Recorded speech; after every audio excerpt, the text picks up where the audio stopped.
Praise the lord. లూకా సువార్త 12వ అధ్యాయం. అంతలో ఒకనికొకడు తొక్కుకొనున్నట్లు వేల కొలది జనులు కూడి ఉన్నప్పుడు ఆయన తన శిష్యులతో మొదట ఇట్లా ని చెప్పసాగెను. పరిసయ్యుల వేషధారణ అను పులిసిన పిండిని గూర్చి జాగ్రత్త పడుడి. మరుగైనదేదియు బయలుపరచబడకపోదు, రహస్యమైనదేదియు తెలియబడకపోదు. అందుచేత మీరు చీకటిలో మాట్లాడుకొనున్నవి వెలుగులో వినబడును, మీరు గదుల యందు చెవిలో చెప్పుకొనినది మిద్దెల మీద చాటింపబడును. నా స్నేహితులైన మీతో నేను చెప్పునదేమనగా, దేహమును చంపిన తరువాత మరేమియూ చేయనేరని వారికి భయపడకుడి. ఎవనికి మీరు భయపడవలెనో మీకు తెలియజేయుదును. చంపిన తరువాత నరకములో పడద్రోయు శక్తి గలవానికి భయపడుడి. ఆయనకే భయపడుడని మీతో చెప్పుచున్నాను. 5 పిచ్చుకలు 2 కాసులకు అమ్మబడును కదా, అయినను వాటిలో ఒకటైనను దేవుని ఎదుట మరువబడదు. మీ తల వెంట్రుకలన్నీయు లెక్కింపబడి ఉన్నవి. భయపడకుడి. మీరు అనేకమైన పిచ్చుకల కంటే శ్రేష్ఠులు కారా? మరియు నేను మీతో చెప్పినదేమనగా, నన్ను మనుషుల ఎదుట ఒప్పుకొని వాడెవడో మనుష్య కుమారుడు దేవుని దూతల ఎదుట వానిని ఒప్పుకొనును. మనుషుల ఎదుట నన్ను ఎరుగనను వానిని నేనును ఎరుగనని దేవుని దూతల ఎదుట చెప్పుదును. మనుష్య కుమారుని మీద వ్యతిరేకముగా ఒకని మాట పలుకు వానికి పాపక్షమాపణ కలుగును గాని, పరిశుద్ధాత్మను దూషించు వానికి క్షమాపణ లేదు. వారు సమాజ మందిరముల పెద్దల యొద్దకును, అధిపతుల యొద్దకును, అధికారుల యొద్దకును మిమ్మును తీసుకొని పోవునప్పుడు మీరు ఎలాగూ ఏమి ఉత్తరం ఇచ్చేదమా, ఏమి మాట్లాడుదమా అని చింతింపకుడి. మీరేమి చెప్పవలసి ఉన్నదనియు పరిశుద్ధాత్మ ఆ ఘడియలోనే మీకు నేర్పుననెను.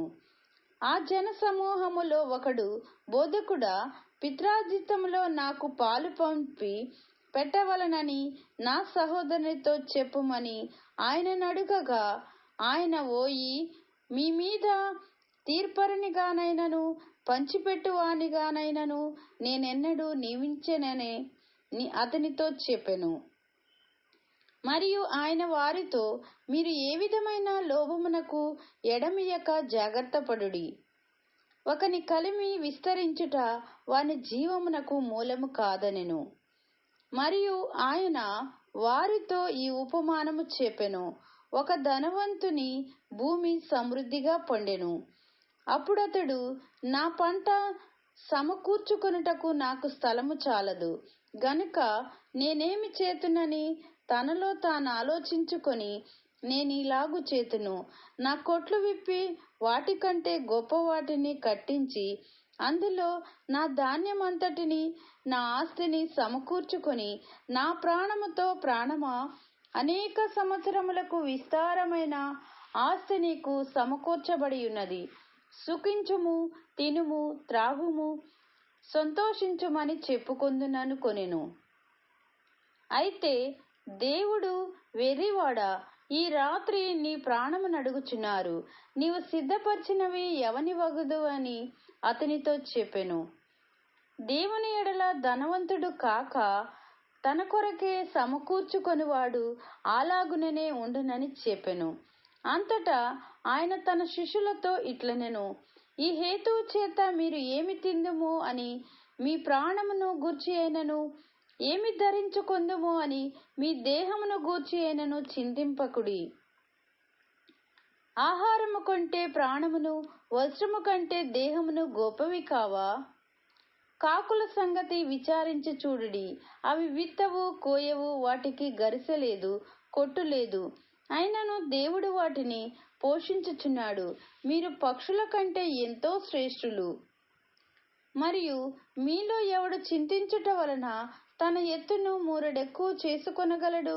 కాబట్టి అన్నిటికంటే తక్కువైనవి మీ చేత కాకపోతే తక్కిన వాటిని గూర్చి మీరు చింతింపనేలా? పూలెలాగూ ఎగిరి ఎదుగుచున్నవు ఆలోచించుడి. అవి కష్టపడవు, వడకవు.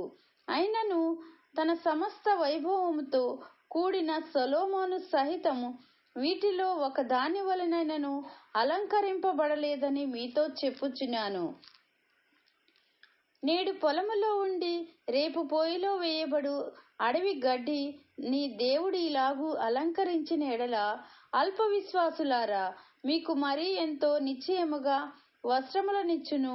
ఏమి తిందుము, ఏమి తాగుదుము అని విచారింపకుడి, అనుమానము కలిగి ఉండకుడి. ఈ లోకపు జనులు వీటన్నిటినీ వెదుకుదురు. ఇవి మీకు కావలసి ఉన్నవని మీ తండ్రికి తెలియను. మీరైతే ఆయన రాజ్యమును వెదుకుడి, దానితో కూడా నీవు మీకు అనుగ్రహింపబడును. చిన్న మంద, భయపడుకుడి. మీకు రాజ్యము అనుగ్రహించుటకు మీ తండ్రికి ఇష్టమైనయున్నది. మీకు కలిగిన వాటిని అమ్మి ధర్మము చేయుడి. పాత గిల్లనివి సంచులను, పరలోకమందు అక్షయమైన ధనమును సంపాదించుకొనుడి. అక్కడికి దొంగరాడు చిమ్మెట కొట్టదు. మీ ధనం ఎక్కడ ఉండునో అక్కడే మీ హృదయం ఉండును. మీ నడుములు కట్టుకొని యుండుడి. మీ దీపములు వెలుగుచుండనీయుడి. మన ప్రభువు పెండ్లి విందు నుండి వచ్చి తట్టగానే అతనికి తలుపు తీయుటకు అతడెప్పుడు వచ్చునో అని అతని కొరకు ఎదురుచూచు మనుషుల వలె ఉండుడి. ప్రభువు వచ్చి ఏ దాసులు మెలకువగా ఉండుట కనుగొనునో ఆ దాసులు ధన్యులు. అతడు నడుము కట్టుకొని వారికి భోజన పంక్తిని కూర్చుండబెట్టి తానే వచ్చి వారికి ఉపచారము చేయనని మీతో నిశ్చయముగా చెప్పుచున్నాను. మరియు అతడు 2వ జామున వచ్చినను 3వ జామున వచ్చినను మెలకువగా ఉండుట కనుగొనునో ఆ దాసులు ధన్యులు. దొంగ ఏ గడియన వచ్చునో ఇంటి యజమానికి తెలిసిన ఎడల అతడు మెలకువగా ఉండి తన ఇంటికి కన్నం వేయ నీడని తెలుసుకొనుడి. మీరు అనుకొనని గడియలోనే మనుష్య కుమారుడు వచ్చును గనుక మీరును సిద్ధముగా ఉండుడని చెప్పెను. అప్పుడు పేతురు, ప్రభువా, ఈ ఉపమానము మాతోనే చెప్పుచున్నావా, అందరితో చెప్పుచున్నావా అని ఆయనను అడుగగా, ప్రభు ఇట్లనెను, తగిన కాలము ప్రతివానికి ఆహారము పెట్టుటకు యజమానుడు తన ఇంటి వారి మీద నియమించినట్టి నమ్మకమైన బుద్ధిగల గృహ నిర్వాహకుడెవడు? ఎవని ప్రభువు వచ్చి వాడు అలాగే చేయుచుండుట కనుగొనునో ఆ దాసుడు ధన్యుడు. అతడు తనకు కలిగిన అంతటి మీద వాణ్ణి ఉంచునని మీతో నిజముగా చెప్పుచున్నాను.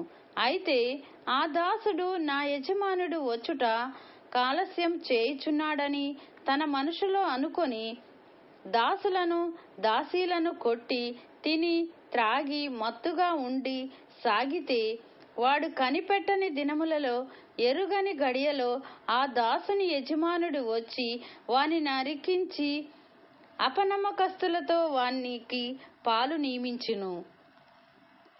తన యజమాని చిత్తమెరిగి యుండియు సిద్ధపడక అతని చిత్తము చొప్పున జరిగింపక ఉండు దాసునికి అనేకమైన దెబ్బలు తగులును.